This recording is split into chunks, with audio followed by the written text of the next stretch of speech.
Alright guys, welcome back to another video. ये कोई थोड़ी सी ज़रा शॉर्ट वीडियो है, it's not very long, तो we'll try getting it done in 5 minutes.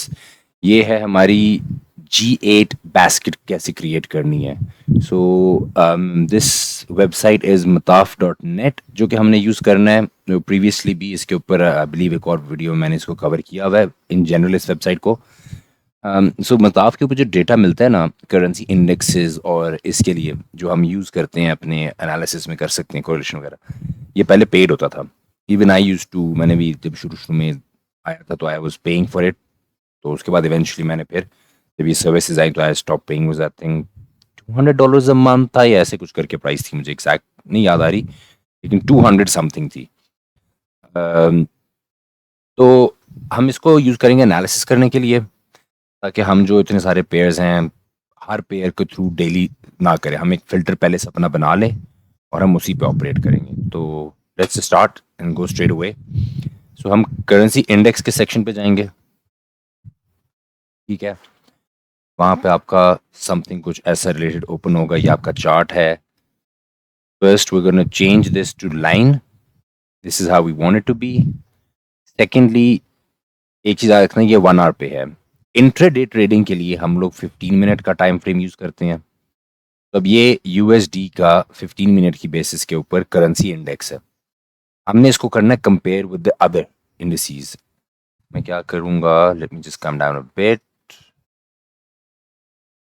और सेटिंग में मैं एक तो चेंजेस की कर दूँ क्योंकि डिफ़ॉल्ट पे आ रहा है. हाँ, सो प्राइस लाइन हम हटा देते हैं. ठीक है, और हम इसकी कर देते हैं green because this will be easier to tell which one it is. सही, स्टेटस लाइन में चेंजेस नहीं करनी. और पेरेंट्स के अंदर हम सेशन ब्रेक्स डाल देते हैं. वो क्यों डालते हैं मैं आपको बता दूंगा अभी आगे जाके. ठीक है, दिस इज गुड इनफ. सही हो गया. अब हमने क्या करना है कि we gonna start to compare. Compare हम किसके साथ करेंगे, हम कंपेयर करेंगे पाउंड के साथ. हम जो G8 बास्केट होती है हमारी, that basically represents the top 8 major currencies जिनके पेयर्स बनते हैं. और ये G8 इसलिए क्योंकि जो जैसे G10 कंट्रीज हैं या उसके अंदर से ये टॉप 8 हैं. वी हैव येन. हम येन क्रिएट कर रहे हैं. हमारे पास ऑजी है, न्यूजीलैंड, स्विस फ्रैंक, यूरो. रह तो नहीं गया मेरे से, स्विस फ्रैंक, यूरो, न्यूजीलैंड और कनेडियन कैड भी है हमारा.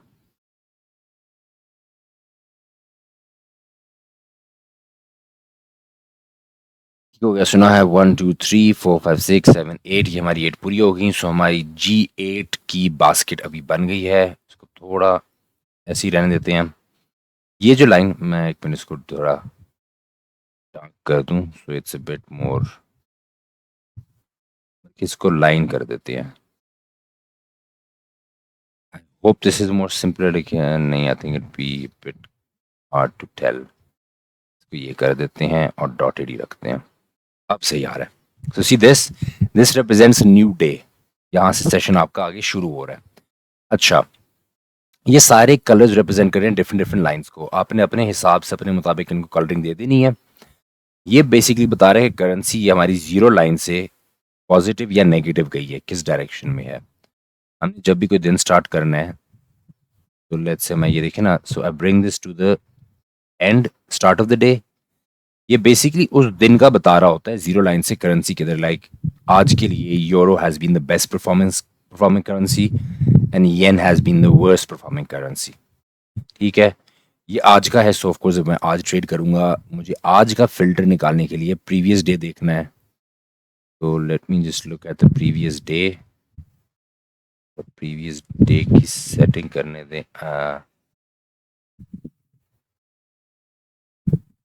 एक सेकेंड दें, लेट मी एडजस्ट इट. और किसको मैं मैक्स कर देता हूँ. Now it be easy to understand a bit. थोड़ा जूम इन करके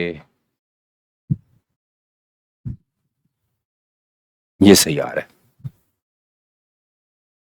सही हो गया. ठीक है, अब ये मुझे प्रीवियस डे का बता रहा है कि हमारी जो करेंसीज थी उसमें Swiss franc was the best performing currency. उसके बाद हमारा ये यूएसडी जा रहा है इधर इस लाइन के ऊपर. ठीक है, and then we have the worse is Aussie and CAD. ठीक हो गया। अब मेरे पास ये डेटा अवेलेबल है, I can see the correlation, not correlation, basically the performance of the currencies. इसमें से मैं क्या करूंगा, I need to add text. मैं अपनी बेस्ट करेंसी जो मेरी परफॉर्मिंग है, पॉजिटिव जो मेरी करेंसीज हैं, वो है मेरी Swiss franc for the day, followed by euro. ठीक है, मैं यूरो को साथ में स्विस फ्रैंक CHF होना चाहिए, CHF और यूरो कर लेता हूँ। बेस्ट वे इज आप टॉप, क्योंकि 8 हैं तो 2 या 3 मैक्सिमम उठाएं, इससे ज़्यादा ना उठाएं। और मैं वर्स्ट परफॉर्मिंग में अपनी उठा लेता हूँ ऑजी, कैड और GBP। ठीक हो गया। अब ये नज़र आ रहा है कि ये नीचे से वर्स्ट, उससे कम, फिर उससे कम, और बेस्ट फॉलो बाय यूरो। ठीक है, मैंने अगर कभी देखना हो इधर ला के मैं इजीली लेफ्ट साइड पे देख भी सकता हूँ कि CHF के बाद मेरा यूरो ही है। ठीक है, ये तो देख सकता हूँ। What I have to do now is इसके पेयर्स मैंने बनाने हैं। I am multiplying these. Multiplying का मतलब है जैसे euro GBP, euro CAD, euro Aussie, GBP Swiss franc, मैं इन चीज़ों को पेयर करूँगा। तो let's make these pairs. Euro GBP, euro CAD, euro Aussie, ये ठीक है, और स्विस फ्रैंक के साथ। अब इसमें आपने एक चीज़ का ख्याल रखना है, कभी कभी पेयर्स ऐसे आते हैं कि आपने मल्टीप्लाई करके इंस्ट्रूमेंट देखना है। दिस नॉट अ नेसेसिटी कि आपको ये जो यहाँ पे मिल रहा है इंस्ट्रूमेंट भी मार्केट में उसी तरह ट्रेड होता है। मार्केट में इंस्ट्रूमेंट्स डिफरेंटली ट्रेड होते हैं। ठीक है ना, तो CHF AUD नहीं होता, इट्स AUD CHF। ठीक है, ये आपको पता हो। तो मैं वैसी मल्टीप्लाई के लिए आपको कर रहा हूँ कैड CHF और GBP CHF। ये मेरे 6 पेयर्स बन गए हैं। 6 पेयर्स बनने का मुझे फ़ायदा क्या है कि फॉरेक्स के अंदर मल्टीपल पेयर्स हैं। अगर मैं पेयरिंग में उठाऊँ rather than going through 8, 30, 40 different pairs, कि मैं USD के साथ सारे पेयर्स देखूँ, मैं GBP के साथ सारे पेयर्स देखूँ, इस तरह करते करते मैं 30-40 पेयर्स को गो थ्रू डेली नहीं कर सकता।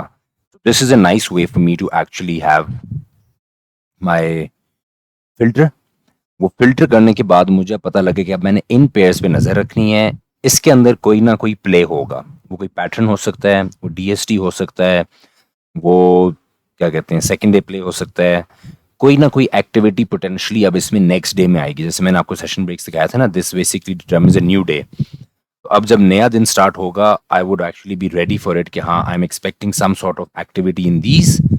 मैं अब इसमें जाके अपना पेयर ढूंढूंगा, जब इसमें एनालिसिस करके इसमें ट्रेड ढूंढूंगा, तो मेरे लिए काफ़ी फिल्टर डाउन हो जाता है। तो मैंने अपनी G8 कंट्रीज़ के पेयर्स को रख के एक बास्केट बना दी है और उनकी बेसिस पे मैं कर रहा हूँ। अगर इसमें से कोई ऐसी चीज़ होती है आप G8 का मत बनाओ, नहीं बनाना चाहते आप, फॉर एग्जांपल कहते हो कि जिस टाइम मैं ट्रेड करता हूँ लंदन सेशन, ठीक है, या मैं न्यूयॉर्क सेशन करता हूँ, उस टाइम येन में फॉर एग्जांपल, या न्यूयॉर्क सेशन में ऑजी और न्यूजीलैंड में इतनी वॉल्यूम वॉलेटिलिटी नहीं होती, तो आप इनको कंसिडर ही मत करो, आप और फिल्टर कर लो, आप स्पेसिफाई करके पेयर्स वो कर लो। ठीक है ना, this is gonna be a lot of help in narrowing your trading and sniper entries वगैरह आपको ढूंढने के लिए, एनालिसिस अपना रेडी करने के लिए। तो this is how you make a G8 basket. आप अपने हिसाब से को 8 करो, 10 करो, 4 करो, वो आपकी अपनी मर्जी, आप उसको एडजस्ट कर सकते हो।